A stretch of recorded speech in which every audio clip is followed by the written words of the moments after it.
O que significa a história de Jesus sem a ressurreição? Você entendeu a pergunta? Sem a ressurreição, é a vitória de Roma. Ele não seria o que é pra gente hoje. Não, ele seria um homem comum.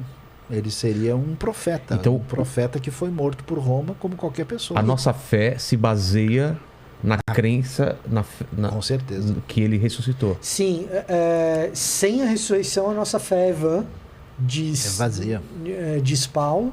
E a grande questão é a seguinte: se ele não ressurgiu, ele é mais um de uma série de líderes. A gente falou de Bar Kokhba aqui, né? Mais um de uma série de líderes que pode ter falado algumas coisas de sabedoria, ou que talvez nem tenha falado, os seus discípulos tenham lá escrito, e aí a sabedoria, na verdade, é de quem escreveu.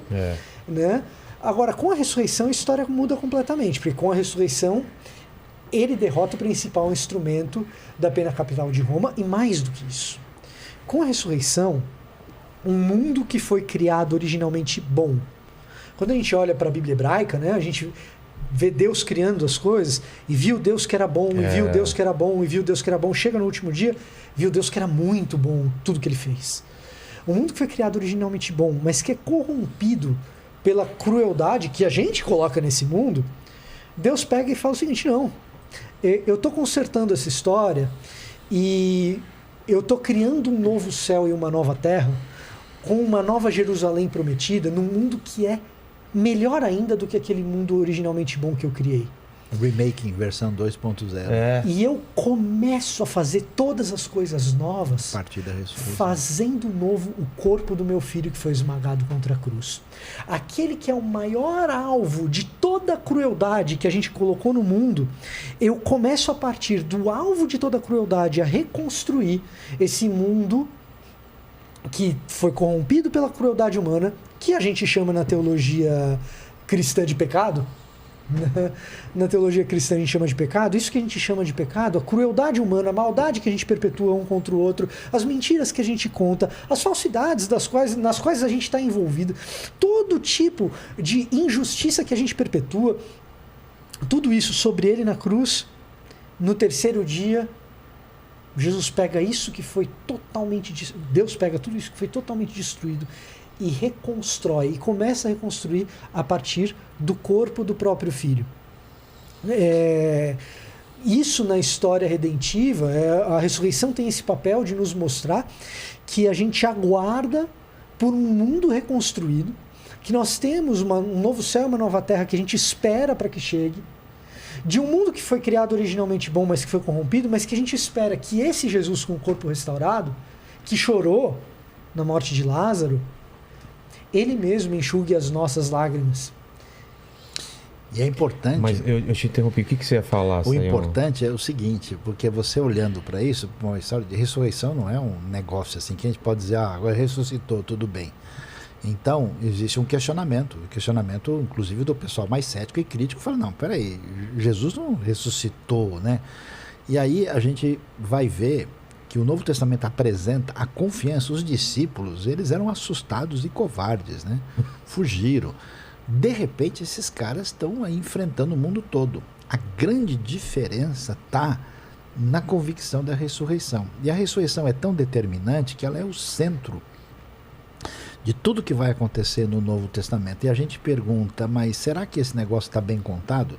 Então veja lá, quais são as opções, né? Se a ressurreição, por exemplo, aconteceu alguma coisa diferente, não, Jesus não morreu direito, ele teve lá uma catalepsia, depois ele levantou e o pessoal achou que tinha ressuscitado. Isso é impossível, pelo tanto que ele sofreu, não tinha condição dele levantar, e até porque a pedra que fecha o túmulo é uma pedra pesadíssima, 2 toneladas, então o fato de ter sido uma coisa assim não bate, né? Ah não, os caras foram num túmulo errado e depois então acharam que ele tinha ressuscitado. Mas nossa, eu nem sei, eu tinha ouvido isso aí. Túmulo errado? Sim, erraram o túmulo. Mas Jerusalém não é tão grande assim, isso seria facilmente resolvido. E tem mais, a liderança religiosa judaica e os romanos queriam acabar com esse negócio. Então, supondo que Jesus não tivesse ressuscitado, a coisa mais simples era trazer o corpo, tá aqui, ó. Para com essa bobagem, eles teriam acabado com tudo. Aí surge a última hipótese que poderia ser razoável, né? Os discípulos sumiram com o corpo. Por que essa hipótese não faz sentido? Porque você pode inventar um negócio desse para ter vantagem própria. Aí quando o cara chega para você, põe a espada no seu pescoço e diz, meu amigo, agora você vai morrer. O cara vai sustentar isso por um negócio que ele escondeu. Escondeu para quê? Então não tem lógica. Então, analisando as alternativas, nenhuma delas faz sentido. A única explicação que você tem para essa igreja primitiva explodir e ter a coragem que os caras tinham convicção que eles tinham visto Jesus vivo. E o Novo Testamento diz que ele apareceu diversas vezes. Uma vez a 500 irmãos. Inclusive, quantas vezes ele aparece? Muitas. Durante 40 dias, algumas. Para o apóstolo Paulo, a 40 de novo, aparição de Jesus é uma aparição real, não foi uma visão que ele teve. Aliás, é o que muda a cabeça dele. Paulo, até ver Jesus ressurreto, ele era o cara que falava assim, não, peraí, vocês estão doidos. Ele perseguia, né? Vocês estão, até ele ver Jesus ressurreto, ele fala assim, peraí, vocês estão doidos, vocês estão dizendo que é Messias, um cara que o Império Romano matou. Não tem como. Paulo queria um Messias. É muito simples acabar com o cristianismo primitivo, era só mostrar.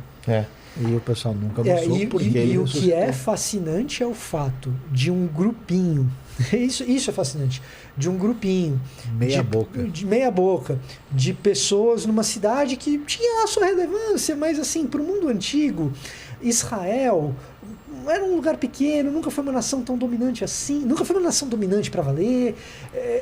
O que é impressionante um lugar do tamanho do Sergipe, né? Sim, o estado mais ou menos do estado, mais ou menos do tamanho do estado do Sergipe, em termos de extensão territorial, não é muito grande, né? Então, assim, você pegar esse pessoal e a partir desse grupinho de pessoas isso se tornar de tal maneira difundido a ponto do Império Romano, e aí é um processo histórico de algumas centenas de anos, mas a ponto do Império Romano chegar uma hora e falar, não, eu acho que a gente é cristão mesmo, né? Existe algum tipo de consistência para que isso aconteça. Você não consegue fazer isso. Quando você vê a história de outros grupos religiosos, não é difícil identificar que aqui você tem, né, um elemento político, financeiro, que é determinante. O cristianismo primitivo, ele cresce perseguido e na espontaneidade. Só tem desvantagem você virar cristão. Entende? No mundo antigo, realmente, só tem desvantagem. Muito difícil você entender essa realidade sem considerar um elemento fora da curva. E o que